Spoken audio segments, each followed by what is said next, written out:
Good morning बच्चों, मैं जितेंद्र कुमार शर्मा स्वागत करता हूं आपका आज की कक्षा में बच्चों हम पढ़ने वाले हैं कक्षा 5 की पर्यावरण अध्ययन की पुस्तक अपना परिवेश का 25वां अध्याय, जिसका नाम है हमारी पृथ्वी व अंतरिक्ष। प्यारे बच्चों, ये दोनों अलग अलग स्थितियां हैं। देखो, इस पाठ में हम परिचय प्राप्त करेंगे हमारी पृथ्वी के बारे में और साथ ही साथ हम विस्तार से समझ बनाएंगे अंतरिक्ष के बारे में। जब हम ज़मीन पे खड़े होके ऊपर की तरफ देखते हैं तो हमें दिखाई देता है नीला नीला आसमान। रात्रि के समय इस आसमान में हमें दिखाई देंगे चांद, तारे जैसे खगोलीय पिंड। बच्चों, क्या इनसे भी आगे और कुछ भी है इस अंतरिक्ष में? और कोई क्या हमारी पृथ्वी जैसे भी अन्य ग्रह होंगे इसमें? या इन ग्रहों के जो चक्कर लगा रहे हैं उन्हें हम क्या कह सकते हैं?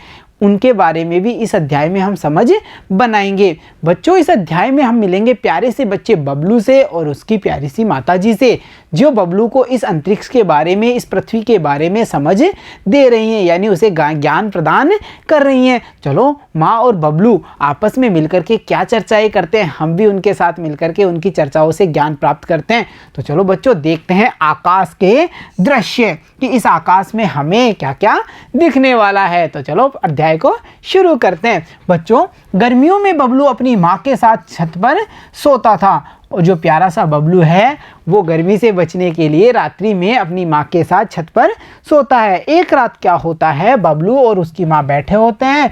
तभी बबलू आकाश की ओर इशारा करके माँ से सवाल पूछना शुरू कर देता है, क्योंकि उसे आकाश में चांद और तारे दिखाई देते हैं।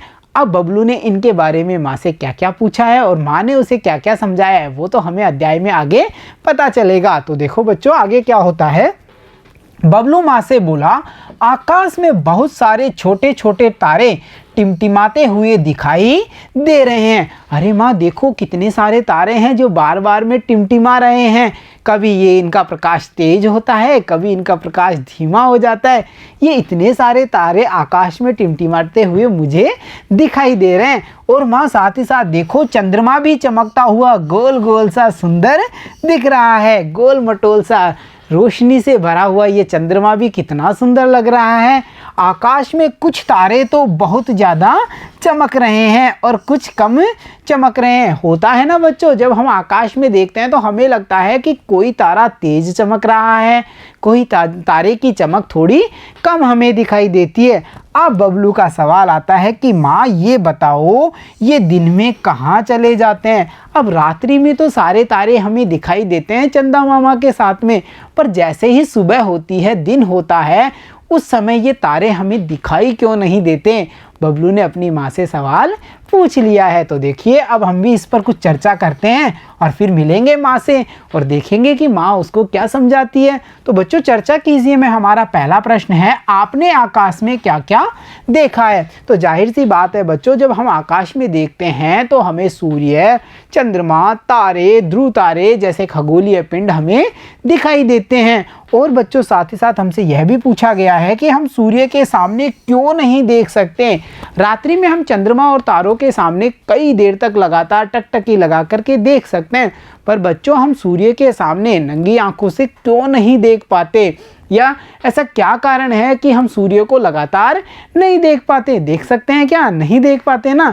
ऐसा क्यों होता है बच्चों? क्योंकि देखो, जो सूर्य का जो प्रकाश होता है वो बहुत ही तेज होता है। इसके कारण हम सूर्य को सामने से नहीं देख सकते हैं। इसे देखने के लिए हमें कुछ यंत्रों की आवश्यकता होती है, जैसे विशेष प्रकार से बने हुए जो चश्मे होते हैं उनकी सहायता से या दूरबीन की सहायता से भी हम इसे देख सकते हैं। तो चलो अब बढ़ते हैं आगे और मिलते हैं माँ से और जानते हैं कि बबलू के सवाल का जवाब क्या होने वाला है। तो देखो, माँ कहती है, बेटा, ये तारे दिन में कहीं नहीं जाते, सूर्य के तेज प्रकाश के कारण हमें दिखाई नहीं देते और अंधेरा होने पर ये हमें दिखने लग जाते हैं। तो बच्चों, समझ में आ रहा है ना कि दिन में तारे क्यों नहीं दिखाई देते? क्योंकि दिन के समय जो सूर्य का प्रकाश होता है वो काफ़ी तेज होता है, जिसके प्रकाश के कारण ही जो ये तारे हैं वो हमें दिखाई नहीं देते। और जैसे ही अंधेरा होता है, सूर्यास्त होता है, धीरे धीरे जैसे ही सूर्य का प्रकाश कम होता है और ये तारे हमें दिखना शुरू हो जाते हैं। फिर बबलू फिर पूछ लेता है, पर माँ,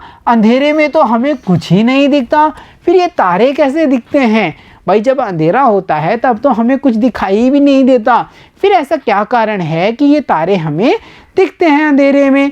तो माँ क्या बताती है, बेटा इन तारों में स्वयं का प्रकाश होता है, ये हमारे सूर्य की तरह ही हैं। तो बच्चों यहाँ पर हमें यह पता चलता है कि सूर्य भी एक तारा है, परंतु सूर्य इतना बड़ा क्यों दिखता है और जो तारे हैं वो इतने छोटे क्यों दिखते हैं? तो देखो बच्चों, जब हम किसी वस्तु को दूर से देखते हैं, यानी कोई वस्तु हमसे काफ़ी दूर होगी तो वो हमें छोटी सी दिखती है ना, और जब वो वस्तु हमारे पास में होती है थोड़ा, तो वो हमें थोड़ी बड़ी लगती है। और वही स्थिति बच्चों यहाँ भी आती है, जो अन्य तारे हैं वो पृथ्वी से काफ़ी दूर हैं और जो सूर्य है वो पृथ्वी से उन तारों की अपेक्षा नज़दीक है, इसी कारण सूर्य हमें बड़ा दिखता है और जो तारे हैं अन्य वो छोटे दिखते हैं। तो चलो आगे बढ़ते हैं अध्याय में, और बबलू के और प्रश्न जानने की इच्छा हुई है तो हम भी देख लेते हैं बबलू अब क्या जानना चाहता है। तो देखो, अच्छा चंद्रमा हमारे पास है इसलिए भी क्या वो हमें बड़ा दिखता है? माँ आप बता रही हो कि सूर्य पास होने के कारण हमारी पृथ्वी से हमें बड़ा दिखता है, क्या चंद्रमा भी हमारी पृथ्वी के पास में ही है इसी कारण वो हमें बड़ा दिखता है? तो माँ कहती है हाँ बेटा, पर चंद्रमा का स्वयं का प्रकाश नहीं है। अब बच्चों हम यहाँ ये समझ सकते हैं कि हमने चंद्रमा को तारों में क्यों शामिल नहीं किया है। तारे वह खगोलीय पिंड होते हैं, यानी खगोलीय पिंड मतलब जो अंतरिक्ष में होते हैं, ऐसे पिंड होंगे तारे जिनका स्वयं का प्रकाश होगा। और हमने यह भी जाना कि सूर्य भी एक तारा है, साथ ही साथ हमने यह भी समझ बनाई कि सूर्य हमें बड़ा क्यों दिखाई देता है जबकि अन्य तारे छोटे क्यों दिखाई देते हैं, क्योंकि अन्य तारे पृथ्वी से अधिक दूरी पर हैं इसलिए वो छोटे दिखाई देंगे, जबकि सूर्य पृथ्वी के थोड़ा पास है इस वजह से वो हमें अन्य तारों से बड़ा दिखता है। और बच्चों हमने जाना कि जो चंद्रमा है उसका स्वयं का प्रकाश नहीं होता है, वह सूर्य के प्रकाश से ही चमकता है। तो बच्चों हमने यहाँ एक और ज्ञान की प्राप्ति की कि चंद्रमा में स्वयं का प्रकाश नहीं होता, वह केवल सूर्य के प्रकाश के कारण ही चमकता है। तो बबलू देखो फिर पूछ बैठता है, माँ देखो तारों में एक तारा अत्यधिक चमक रहा है और कुछ तारे तो ऐसे लग रहे हैं जैसे कुछ लाइन में जमे हो, ऐसा क्यों है? जब बबलू ने खुले आकाश में देखा तो उसे दिखाई दिया एक विशेष तारा, और वो तारा हम भी देखते हैं जो बबलू ने देखा। देखो बच्चों, जब बबलू ने देखा तो उसे यह एक विशेष तारा दिखाई दिया जो काफ़ी ज़्यादा चमक रहा था, यानी सबसे तेज़ चमक रहा था। और उसके आसपास जब उसने ध्यान से देखा तो उसे कुछ तारे एक लाइन में जमे हुए दिखाई दिए। तो बबलू ने माँ से पूछा, माँ ये क्या स्थिति है, ये क्या चक्कर है, ये कौन से तारे हैं, क्या ये कोई विशेष तारे हैं? तो अब माँ बबलू को समझाएगी सप्त ऋषि मंडल के बारे में कि ये सप्त ऋषि मंडल होता क्या है। देखो बच्चों, सप्त यानी 7, तो इसमें हम समझ पा रहे हैं कि जो तारों का समूह होगा वो कितने तारों का समूह होगा? 7 तारों का। तो चलो हम भी जानते हैं सप्तऋषि मंडल के बारे में माँ से मिलकर के। तो माँ कहती है कि वह अत्यधिक चमकता हुआ तारा ध्रुव तारा है जो हमेशा उत्तर दिशा में होता है। तो बच्चों हमें यहाँ यह समझ में आया कि सर्वाधिक चमकने वाला जो ध्रुव तारा है उसकी स्थिति उत्तर दिशा होगी। साथ ही साथ माँ बताती है कि वो देखो 7 तारों का जो क्रम है वह सप्तऋषि तारा मंडल कहलाता है। और बच्चों इन सप्तऋषि तारा मंडल और ध्रुव तारे का क्या उपयोग है या इनका उपयोग व्यक्ति या प्राणी कहाँ करता है? तो देखो बच्चों, रात्रि में ध्रुव तारा यात्रियों को दिशाओं का ज्ञान कराने में सहायक होता है। तो बच्चों यह कैसे संभव होगा? अगर रात्रि में कोई व्यक्ति मार्ग भटक जाता है तो उसे दिशाओं का ज्ञान किस तारे की सहायता से हो सकता है? ध्रुव तारे की सहायता से। उसने देखा कि आकाश में जिस दिशा में ध्रुव तारा है तो वो कौन सी दिशा होगी? उत्तर दिशा। और फिर उस हिसाब से वो आराम से पता कर सकता है कि पूर्व कौन सी होगी, पश्चिम कौन सी होगी, दक्षिण कौन सी होगी, और वो अपने स्थान पर पहुंच सकता है। तो देखा बच्चों, आपने अब तक के अध्याय में हमने काफ़ी कुछ सीखा है। हमने यह समझ बनाई कि जो तारे हैं वो स्वयं के प्रकाश से प्रकाशित होते हैं। चंद्रमा का स्वयं का प्रकाश नहीं होता, वह सूर्य के प्रकाश से प्रकाशित होता है। साथ ही साथ हमने जाना ध्रुव तारे के बारे में, जो उत्तर दिशा का ज्ञान भी कराता है। तो चलो बच्चों, अब चलते हैं कुछ आसान से प्रश्नों पर, और प्रश्नों में हम पता कीजिए और लिखिए में जो हमारा पहला प्रश्न है वो देखिए, रात्रि में आकाश में सप्तऋषि मंडल को देखिए और उसका चित्र बनाइए। बच्चों, यहाँ पर सप्तऋषि मंडल का चित्र हमने बनाया है, जिसमें कितने तारे होंगे? 7 तारे होंगे, तथा साथ ही साथ में इसके साथ में हम देख सकते हैं उत्तर दिशा में ध्रुव तारा भी।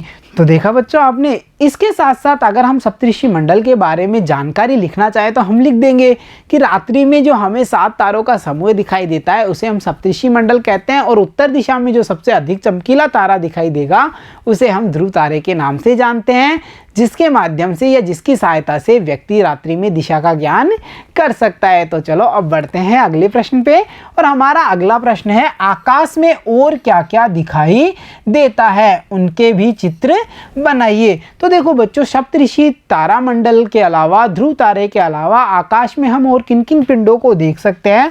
हम सूर्य को देख सकते हैं, हम तारों को देख सकते हैं, हम चांद को देख सकते हैं, और इनके चित्र हमने यहाँ पर बना दिए हैं। ऐसे ही चित्र आप भी अपनी अभ्यास पुस्तिका में बनाने की कोशिश करेंगे। तो चलो अब चलते हैं आगे और जानते हैं कि अब बबलू के मन में कौन सा प्रश्न आने वाला है, क्योंकि उसने माँ से इतना सारा ज्ञान प्राप्त कर लिया इस अंतरिक्ष के बारे में। तो अब बबलू के मन में कौन सी इच्छा जाग रही है, जाने? तो देखो बच्चों, बबलू अपनी माँ से चंद्रमा पर जाने के लिए कहता है। अब चांद तारों के बारे में बबलू ने इतना सुना, इतना कुछ जाना, तो वो कहता है, माँ मुझे तो चंद्रमा पर जाना है। तो माँ कहती है, बेटा वहाँ पर जाने के लिए विशेष प्रकार के यान का उपयोग किया जाता है। बच्चों, जो चंद्रयान होते हैं उनका उपयोग किया जाता है चंद्रमा पर जाने के लिए। ऐसा नहीं कि हम केवल हवाई जहाज के माध्यम से चले जाएं, ऐसा संभव नहीं है ना। इस अभियान के लिए या इन खगोलीय पिंडों पर जाने के लिए हमें विशेष प्रकार के यान की आवश्यकता होती है। साथ ही साथ देखो बच्चों, इसके साथ ही जाने से पहले कई तरह की तैयारियां भी की जाती हैं, जैसे वहाँ पर किस प्रकार से रह पाएंगे व्यक्ति, उनकी जो प्रशिक्षण है वो लिया जाता है। वहाँ पर भोजन किस प्रकार से किया जाएगा, उस सब चीज़ों की तैयारी की जाती है। बच्चों, हमारे भारत से भी कई यात्री अंतरिक्ष में गए हैं। उन्होंने अंतरिक्ष से पृथ्वी को देख करके कई महत्वपूर्ण जानकारियाँ दी हैं, यानी उन अंतरिक्ष यात्रियों ने अंतरिक्ष की यात्रा की और पृथ्वी और अंतरिक्ष से जुड़ी हुई जो महत्वपूर्ण जानकारी है वो हमें प्रदान की है। प्यारे बच्चों, आपके मन में आया होगा ना, भारत से कौन कौन से यात्री अंतरिक्ष में गए हैं, उनके बारे में भी हम जाने। तो प्यारे बच्चों, इस पाठ के अगले भाग यानी भाग संख्या 2 में हम जानकारी प्राप्त करेंगे हमारे अंतरिक्ष यात्रियों के बारे में, जिन्होंने कब कब ये अभियान किए, कौन कौन से ऐसे यात्री थे जिन्होंने अनेक सारे अंतरिक्ष अभियानों में हिस्सा लिया और हमारे देश का नाम उज्जवल किया। तो प्यारे बच्चों, आज की कक्षा में इतना ही। मिलता हूँ आपसे अगली कक्षा में, तब तक के लिए धन्यवाद बच्चों।